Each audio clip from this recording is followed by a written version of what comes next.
চলমান গাজা যুদ্ধে একটি মশা আনো নামে ব্যাপকভাবে একটি গোপন কোড ব্যবহার করছে ইসরায়েলি বাহিনী। এই কোড ব্যবহারের পেছনে আছে এক ভয়াবহতার গল্প।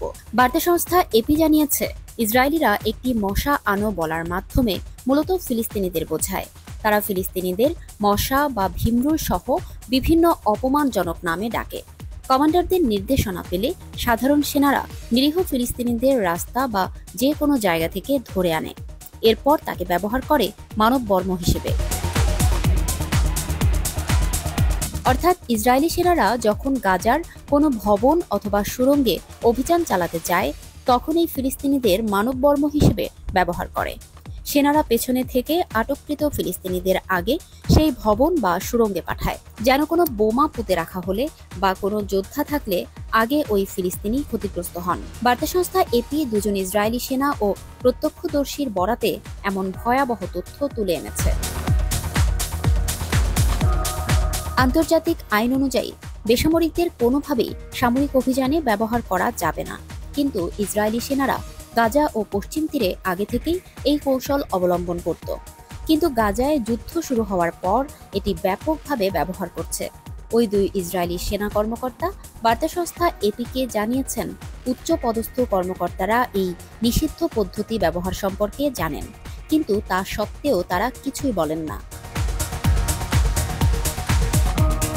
একজন ইসরায়েলি সেনা জানিয়েছেন, 2023 সালে যুদ্ধ শুরু হওয়ার পর থেকেই গাজায় ফিলিস্তিনিদের মানব ঢাল হিসেবে ব্যবহার শুরু হয়।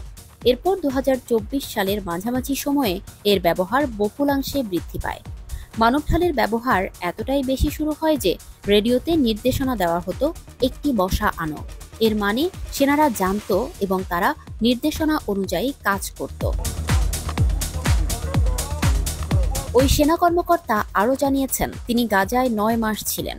এ সময় নিজেদের সেনাবাহিনীর সব ইনফ্যান্ট্রি ইউনিটকে পদ্ধতিটি ব্যবহার করতে দেখেছেন তিনি, কারণ এটি খুব সহজ ছিল।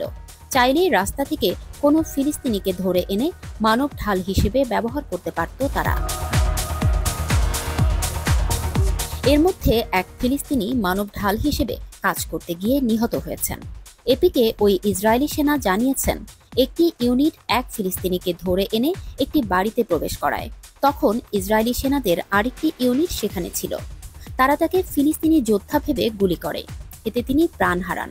পরবর্তীতে এক ইসরায়েলি সেনা কর্মকর্তা বলেন, এরপর থেকে যেসব ফিলিস্তিনিকে মানব ঢাল হিসেবে ব্যবহার করা হবে, তাদের ইসরায়েলি সেনাদের পোশাক পরিয়ে নিলে ভালো হবে।